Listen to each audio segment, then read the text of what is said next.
The Archaeological Study Bible. This podcast is at the basic level.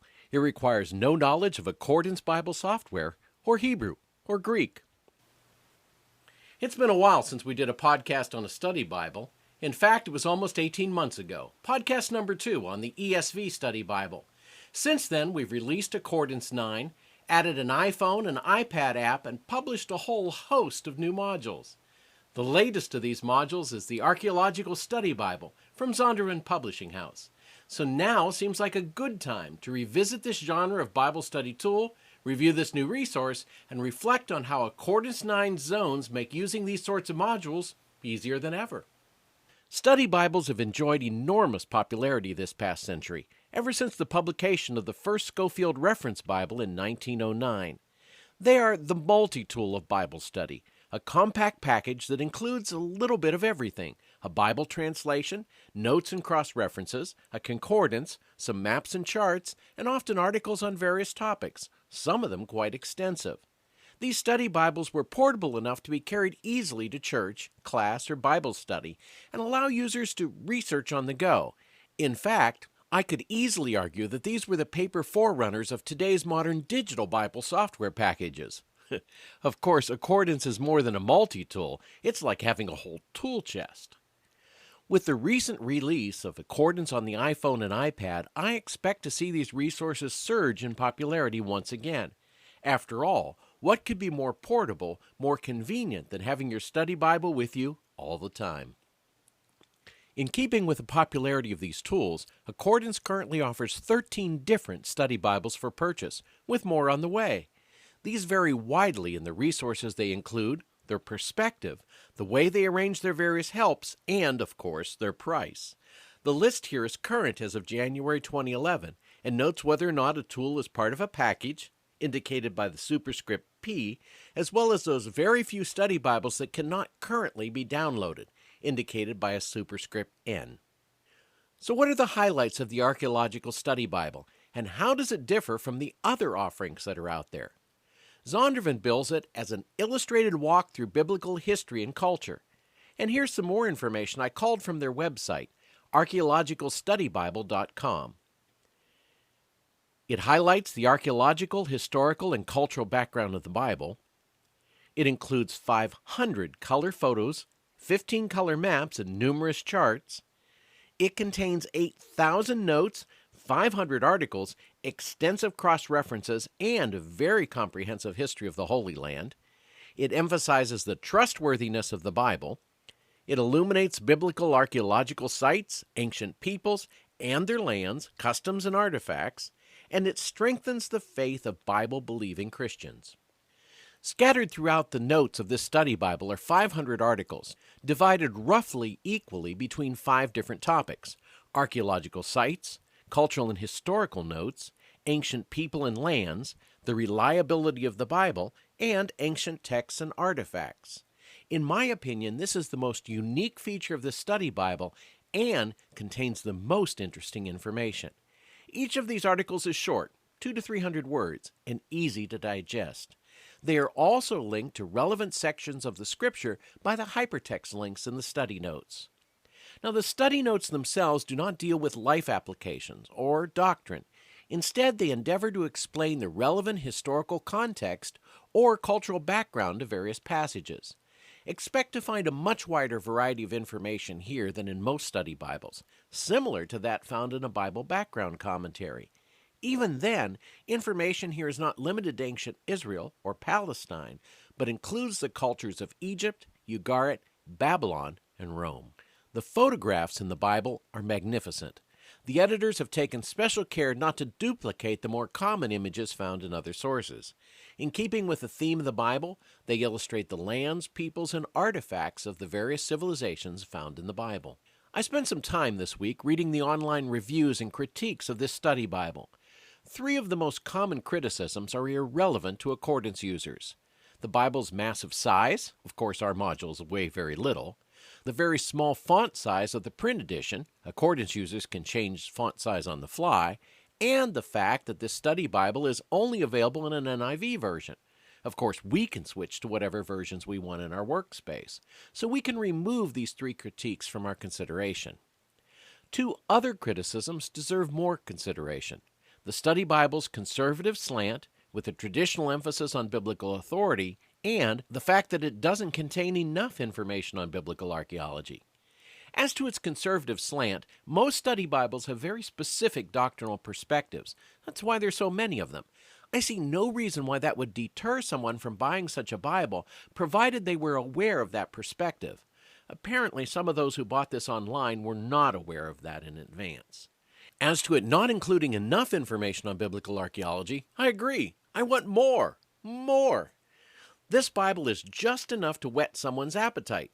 Of course, that is also way more than any other study Bible out there does. As a specialist in the field, I'm aware of just how much more there is to say about archaeology, artifacts, and the culture and history of people in the Bible.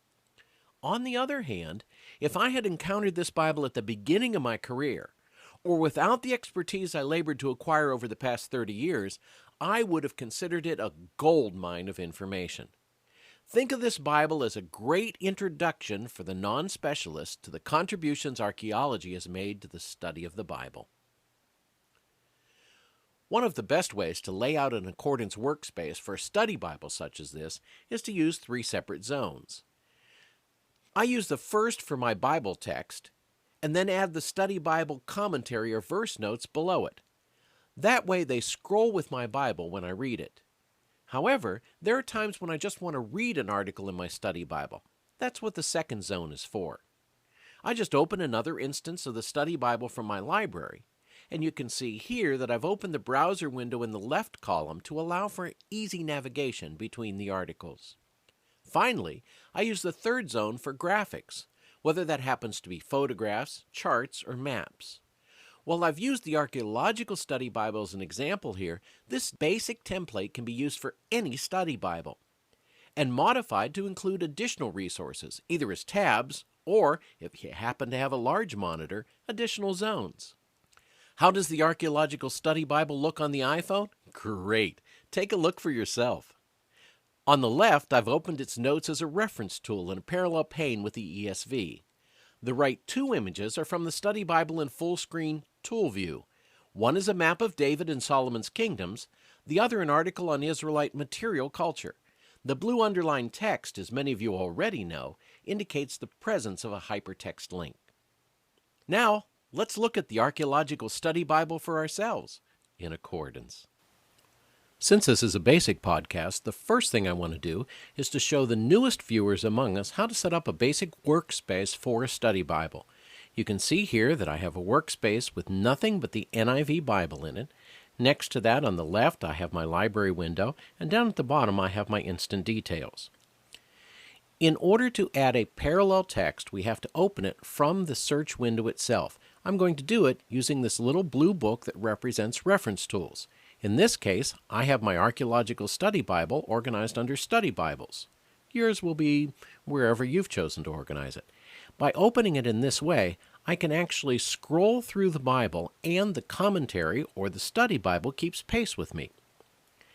I can do the same thing with this icon, this little scroll, which represents the various other texts that you may have purchased for your copy of Accordance. I just added the ESV, I'll add the KJVS, and notice again the way that it all scrolls together. Now that's true whether I'm studying a book from front to back, or whether I'm studying a word, something like covenant. In this case, it's even more helpful because as I jump from book to book, you can see as I scroll here, the commentary or reference tool or study Bible keeps pace with me. Now, I don't need all these various texts, and I happen to prefer the ESV, so I'm going to dismiss those other Bible texts. And what I'm going to do is to open another instance of the Archaeological Study Bible. It's kind of like having 2 Bibles open in my desk at once. I'm going to dismiss the library to give me more space, and I'm going to click the Resize button, and Accordance is smart enough to automatically take advantage of the space that I've just freed up. The advantage of having 2 instances open is that I can read the various articles in the second zone without disturbing the first zone. Watch as I scroll through that first zone, see how everything shifts on the left but nothing on the right. That means, for example, if I'm in the Old Testament and I want to read the article on Genesis, the introduction here, I can keep that open while I explore any other passage in Genesis I want. Since the second zone is independent of the first zone as well, I can go down and remember those 500 articles I said contained the best information in my opinion? Well, here they are. The developers have set out these 5 separate categories so that one can simply click on the disclosure triangle like that and read any one of these articles. So I can move from the location of Eden in Genesis 2 and read that article. I can go back and read the coalition of Mesopotamian kings like that, and even though these articles are scattered throughout the entire study Bible, I can navigate among them easily without losing my place in the first zone and, of course, doing a somewhat, I guess I'd call it a categorical study here in the second zone. I'm going to open yet another zone. In this case, it's going to be a graphic zone. All I do is simply click on any graphic, and I prefer to have graphics in a third column, so I'm going to grab and move it over there. You saw how easy it was to adjust the zones. And I find that this is a particularly good place to put maps of, let's say, any region I happen to be studying. Now, of course, there are a considerable number of great photographs in here. And as I maneuver through the various articles, I can, of course, take any one of the photographs that I happen to find. Let me see if I can find one here. Like so. And display that as well. The last thing I want to show you is, of course, that I can change the font size so that if I happen to be older or simply have a little bit of eye strain, I, of course, can read this at any font size that I want. There you have it, the Archaeological Study Bible in Accordance Bible Software. While one could always wish for more, it's hard to see how Zondervan could have included it in this study Bible, at least without turning it into 2 volumes. In hardback, it is already a mass of 2,000+ pages, even with its small print. Overall, I'd say the writers succeeded in their goal, to introduce Christians to the fruit of archaeology and its importance for studying the Bible. The information is presented here in a way designed to build up rather than erode Christian faith. That's not always true of the colleges and universities where most Christians first encounter such material. Professors there may not be especially sensitive to the faith needs of their students or even antagonistic to it. We've extended our sale on this study Bible to include the first week after the release of this podcast in January 2011. Check out the Accordance Bible Software Facebook page for more details. This has been Dr. J for Accordance Bible Software. Thank you for watching this episode of Lighting the Lamp.